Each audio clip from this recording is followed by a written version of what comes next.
ओम साईराम भक्तजनों, आज से हम शुरू करेंगे विश्वकर्मा जी की कथा। विश्वकर्मा जी के बारे में बताएंगे, उनकी कथा, उनका महात्म्य हम शुरू कर रहे हैं। जिसको बिजनेस में तरक्की करनी हो, अपना घर बनवाना हो, कोई भी काम करना, जो शिल्पकला को भी काम है, धातुओं को भी काम है, सोना है, लोहार है, और आप कोई भी काम करते हैं, इलेक्ट्रॉनिक्स का काम भी करते हैं, हर जगह पे काम एक तरह शिल्पकला का काम ही होता है। घर बनवाते हैं, सब जगह शिल्पकला ही चलती है। आप कौशल जो चलता है, जो आपके हाथों में जो कौशल है, वो सब शिल्पकला का, और उसके जो है जन्मदाता हैं वो विश्वकर्मा जी हैं। अगर आप इनकी पूजा करेंगे तो आपको इसका बहुत फायदा होगा। तो मैं आपको बताता हूँ विश्वकर्मा जी के बारे में, और फिर इनकी कथा स्टार्ट करेंगे। तो अभी मैं कथा का कल से स्टार्ट करना, इनके बारे में सारा बता रहा हूँ, क्या होता है वास्तु और विश्वकर्मा जी का क्या लिंक है, क्या रिलेशन है, वो मैं आपको आज बताता हूँ। आज जिस वास्तुकला की चर्चा हम चारों ओर से सुन रहे हैं, इसकी नींव में हमें विश्वकर्मा जी ही नजर आ रहे हैं, क्योंकि विश्वकर्मा जी मूलतः वास्तु जी के पुत्र थे।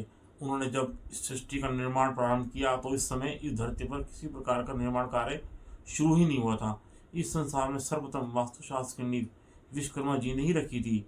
ये सब कुछ तो हर प्राणी अपनी आंखों से देख ही रहा है, परंतु इस सब के साथ साथ विश्वकर्मा जी ने सतयुग का स्वर्गलोक, त्रेता युग की सोने की लंका, द्वापर युग की द्वारिका, सकल युग का हस्तिनापुर, ये सब निर्माण विश्वकर्मा द्वारा ही किए गए हैं। वास्तुकला के जीत जागते उदाहरण है। आज बड़े लोग विज्ञान के नाम पर लंबे चौड़े आविष्कार कर रहे हैं, परंतु इसके पीछे जो वास्तुकला का निर्माता भगवान विश्वकर्मा जी का ही हाथ है। आज पूरे विश्व को ही विश्वकर्मा के नाम के साथ जोड़ने का एकमत कारण है कि हमारे यहाँ वास्तुशास्त्र जिसे विश्वकर्मा जी ने मानव जाति को उपहार दिया था, आज उसकी पूजा पाठ से वंचित क्यों है। ये त्रुटि हमारे समाज में फैले हुए अंधकार की कड़ी बनकर रह गया है। विश्वकर्मा जी के भक्तों की तो कोई कमी नहीं है, परंतु बेचारे भक्तजन भी क्या करेंगे जब उन्हें कोई सरस्वती के भक्त उन तक विश्वकर्मा के ज्ञान का प्रकाश नहीं पहुँचाएगा। पूजा, उपासना, श्रद्धा, भक्ति का मार्ग तो केवल कलयुग में सबसे कठिन लगता है। करोड़ों लोग बड़ी बड़ी कोठियों, महल, इमारतें बनवा रहे हैं। वास्तुकला की ये सब देन है कि वे सुंदर से सुंदर निर्माण इस धरती पर देखने को मिल रहे हैं। प्राचीन मंदिरों और मूर्तियों को देखो, जिनकी पूजा उपासना युगों से मानव करते चला रहे हैं। क्या आपने आज तक किसी सोने की नगरी का नाम सुना है?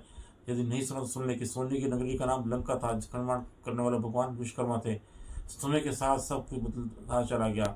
आज यदि हम इतिहास के पक्ष में नजर डालते हैं तो हमें पता चलता है कि विश्वकर्मा जी के उपासक इस समय सर्वाधिक हैं, जिनका संबंध विश्वकर्मा ब्राह्मण जाति से जुड़ा है।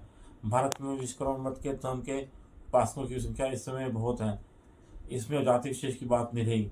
अब तो जो भी हाथ से काम करने वाले, मशीनों पर काम करने वाले, फैक्ट्री मालिक, मिलों के कारीगर, जो भी तकनीकी काम करते हैं, सबके सब भगवान विश्वकर्मा जी के उपासक हैं।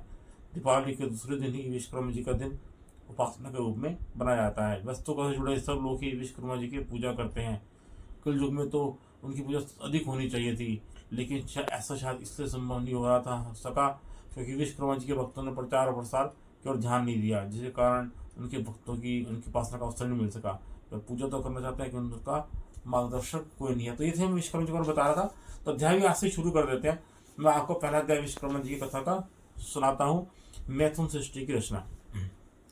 महर्षि सूत जी ने अपने अनेक शिष्यों तथा भक्तों की इच्छा पूरी करते हुए बड़े प्रेम और धैर्य से उन सब की ओर देखा। फिर अपनी लंबी सफेद दाढ़ी पर हाथ फेरते हुए कहने लगे, मेरे परम भक्तजनों, मैं आप भली भांति जानता हूँ कि आप सबकी यही इच्छा है कि भगवान विश्वकर्मा जी की संपूर्ण कथा मैं आपको सुनाऊँ। हाँ हाँ महर्षि, हमारी यह हार्दिक इच्छा है कि इस संसार में वास्तुशास्त्र के निर्माता, इस सृष्टि के रचयिता भगवान ब्रह्मा जी के वंशज श्री विश्वकर्मा जी कथा अपने इस फूल से मुख से सुनाए। इससे पूर्व भी आपने हमें अनेकों वेदों और पुराणों के सार के बारे में समझाया है। आपके दिए हुए ज्ञान को हमने पूरी मानव जाति में फैलाया है, जिसके फलस्वरूप पृथ्वी पर से पापों का बोझ कम हुआ है। मायाजाल में फंसे प्राणी ज्ञान लोक की ओर आकर प्रभु भक्ति में खो गए हैं। अब हम आपको ये प्रार्थना कर रहे हैं कि इस प्रभु की हमें कथा में सुनाएं। इस धरती पर मानव आदि से युक्त जल, स्थल और वन सहित सचराचर ब्रह्मा ने किस प्रकार ये सब रचा। इस जल से भरी दुनिया में ये संसार कैसे अस्तित्व में आया, इन प्रश्नों का उत्तर तो केवल आप ही दे सकते हैं। सूत जी उन मुनियों की बात सुनकर अपनी मधुर वाणी में बोले, हे मुनीश्वरों, आपने जो प्रश्न पूछे हैं वास्तव में वही ज्ञान की नींव कहे जाते हैं। हर आदमी इतने बड़े संसार को देखकर यही प्रश्न पूछेगा, सो मैं आपको इस विषय में बता रहा हूँ। आद्य पुरुष के आगे मिलते ही ब्रह्मा जी ने सृष्टि निर्माण का कार्य शुरू कर दिया। तो सबसे पहले उन्होंने जल में एक अंडा स्थापित किया, जो कि धीरे धीरे बढ़ने लगा तथा एक दिन उसी से समस्त ब्रह्मांड की उत्पत्ति हुई। जैसे ही उस अंडे से ब्रह्मांड का जन्म हुआ, तो ब्रह्मा जी सोचने लगे इस ब्रह्मांड को कहाँ पर स्थापित किया जाए। ब्रह्मा जी को इस पर चिंतित देखकर प्रभु ने उनके मन की बात जान ली और उस समय अपनी शक्ति से इस ब्रह्मांड को शेषनाग के शीश पर स्थापित कर दिया। शेषनाग के माथे पर रखा हुआ ब्रह्मांड स्थिर नहीं रहता था, बल्कि इधर उधर हिलता रहता था। इसका फल क्या निकला, ब्रह्मा जी जितनी भी सृष्टि रचना करते थे वह शेषनाग के हिलने चलने फिरने से नष्ट हो जाती। इसी चिंता के कारण उन्होंने प्रभु का ध्यान किया। प्रभु जो अपने भक्तों के हर संकट को दूर करता है, उन्होंने ब्रह्मा जी के मन की इसी चिंता को जान लिया। तो उनकी सहायता के लिए भगवान विश्वकर्मा को वहाँ भेजा। उन्होंने ही प्रभु का संदेश ब्रह्मा जी को दिया कि इस सृष्टि को स्थिर कैसे किया जा सकता है। ब्रह्मा जी ने प्रभु की आज्ञा का पालन करते हुए 8 दिशाओं में करोड़ों हाथियों के बल वाले 8 हाथी रख दिए। उन्हीं हाथियों ने उनके सूंडों पर सृष्टि को टिकाए रखा। ऐसा करने से ब्रह्मांड स्थिर तो हुआ, किंतु फिर भी कभी कभी हिलने लगता था। ब्रह्मा जी के मन में फिर भी चिंता बनी रहती कि ऐसा होने से तो कभी भी सृष्टि को हानि पहुँच सकती है। उन्होंने एक बार फिर प्रभु से इच्छा मांगी। प्रभु ने उस समय मेरु पर्वत के जन्म में रखवाकर उस सृष्टि को उस पर्वत पर टिका देने का आदेश दिया। ब्रह्म उस यह उसी का फल था कि सृष्टि मेरु पर्वत पर स्थिर हो गई। ब्रह्मा जी ने स्थिर सृष्टि रचना की जो शुरू की, उसे अब आप ध्यान से सुनो। सर्वप्रथम उन्होंने इसे 14 भागों में बांटा, जिसके नीचे 7 पाताल नाम दिए गए। उनके नाम है अतल, वितल, सुतल, महातल, तरातल, रसातल और पताल। इनके ऊपर 7 लोक थे, जिनके नाम इस प्रकार हैं: भूलोक, भूवलोक, स्वर्गलोक, महालोक, जनलोक, तपलोक और सत्यलोक। इस प्रकार इन 14 लोकों वाले ब्रह्मांड में ब्रह्मा जी ने जीव सृष्टि की उत्पत्ति आरंभ की, जिसका विभाजन करके उन्होंने इस प्रकार से किया। नीचे के 7 तालों में नाग, राक्षस, दानव, पिशाच और यक्ष का निवास बताया। भूलोक, इसमें सारे मनुष्य निवास करेंगे। स्वर्गलोक, इसमें देवगण।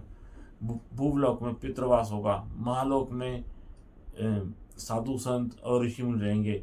जललोक में चारण और विद्याधर रहेंगे। तपलोक में प्रभु के समीप तपाने वाले अधिकारी रहेंगे। सत्यलोक में सच्चिदानंद स्वरूप प्रभु परमात्मा रहते हैं। ये थे ब्रह्मा जी के 14 लोक, जिनका वर्णन कई भगवान विश्वकर्मा जी ने करवाया था। इन 14 लोकों में सर्वोत्तम देवों की उत्पत्ति हुई। इन देवों में सबसे पहले देव इंद्र हुए थे, जो प्रभु के अंश उत्पन्न थे। सब देवों के राजा का पद संभालने कर उन्हें देवराज की पदवी दी गई। उसके बाद पश्चात ब्रह्मा जी ने 33 करोड़ देवताओं की उत्पत्ति की। इनमें देवराज इंद्र के साथ अग्नि, यम, निवृत्ति, वरुण, वायु, कुबेर, ईशान और इन 8 देवताओं को 8 दिशाओं को बनाकर उन्हें इन दिशाओं में रखा गया। और फिर ब्रह्मा जी ने सृष्टि के ऊपर अनंत तले में स्थापित किया। एक पाताल देश और 10 देवता इस दिशाओं में रहकर सृष्टि की सुरक्षा करने लगे। तो पाताल देश में दैत्य, दानव, यक्ष, पिशाचों के साथ साथ अन्य दुष्टों के लिए स्थान सुरक्षित कर दिए गए। आदि पुरुष ने अनुक्रम से ब्रह्मा, विष्णु महेश को नियुक्त किया। ब्रह्मा जी सृष्टि रचना करते, विष्णु जी इसके पालनहार बने और शंकर जी यथाकाल उसको विसर्जन करते। अपनी सृष्टि का विनाश देखकर ब्रह्मा जी फिर से उत्पत्ति करते, परंतु शंकर जी उसका नाश करते। जब बार बार ऐसा होता रहा तो ब्रह्मा जी भी परेशान हो गए, किंतु जब इस सारे कांड के सामने वे अपने आप को बेबस और मजबूर समझकर बिल्कुल हार गए, तो उनके सामने एक ही मार्ग था, वह था भक्ति मार्ग, जो इसका अंतिम उपचार था। ब्रह्मा जी ने घोर और कठिन तपस्या करके आदि नारायण को प्रसन्न किया। प्रसन्न होकर स्वयं प्रकट हुए तो ब्रह्मा जी ने अपने मन का सारा दुख कह सुनाया। तो प्रभु ने ब्रह्मा जी से कहा कि अब जाकर मैथुन धर्म की रचना करूँ, मैं उसकी पूर्ण रक्षा करूँगा।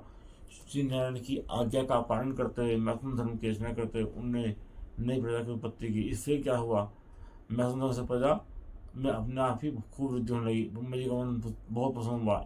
वे एक बार फिर से तपस्या में मग्न हो गए। सूर्य जी ने कथा समाप्त कर मनुष्य से कहा, हे मुझजनों, मैंने आपको जो प्रभु द्वारा ब्रह्मा जी से इस संसार की उत्पत्ति कराई और ये कथा सुनाई, जो कोई भी ज्ञानी भक्त इन सब लीलाओं का वर्णन कथा के रूप में सब प्राणों को शुभ जीवन से सुनाते हैं, स्वयं प्रभु श्री नारायण जिन पर अपनी कृपा पूरी करते हैं। प्रभु त्रिलोकनाथ और श्री ब्रह्मा जी की उपासना करना हर मानव का धर्म है। जो इस मानव धर्म का पालन करते हैं, सुबह शाम इस कथा का पालन करते हैं, ऐसा सुनते हैं, उनको कभी कोई दुख नहीं होता, वह कभी किसी रोग का शिकार नहीं होते, उनके मन और परिवार को पूरी शांति मिलती है। माता लक्ष्मी की उन पर खूब कृपा होती है। इस प्रकार सूत जी ने विश्वकर्मा जी की कथा का पहला अध्याय पूर्ण किया। यह कथा मैथसृष्टि के नाम से प्रसिद्ध है। सब मिलकर बोलो भगवान विश्वकर्मा जी की जय। तो ये था भगवान विश्वकर्मा जी का पहला अध्याय, उनके बारे में मैंने आपको बताया। तो हम आपको डेली इनकी कथा बनाएंगे, कोशिश करेंगे डेली ही आपको कथा आपकी मिल जाए। तो इनकी कथा आपको डेली सुनने को मिलेगी। विश्वकर्मा जी की कथा उनमें महात्म्य क्या होगी आपको सुनने को मिलेगा। तो आप हमारे यूट्यूब चैनल को लाइक कीजिए, सब्सक्राइब कीजिए, शेयर करना मत भूलिए। हमसे आप वैदिक कुंडली बनवा सकते हैं, हमारे साथ कुंडली बनवा सकते हैं और टैरो कार्ड से क्वेश्चन पूछ सकते हैं। इसके लिए आप हमारे व्हाट्सएप नंबर पर मैसेज कर सकते हैं 9315385361 9315385361। धन्यवाद।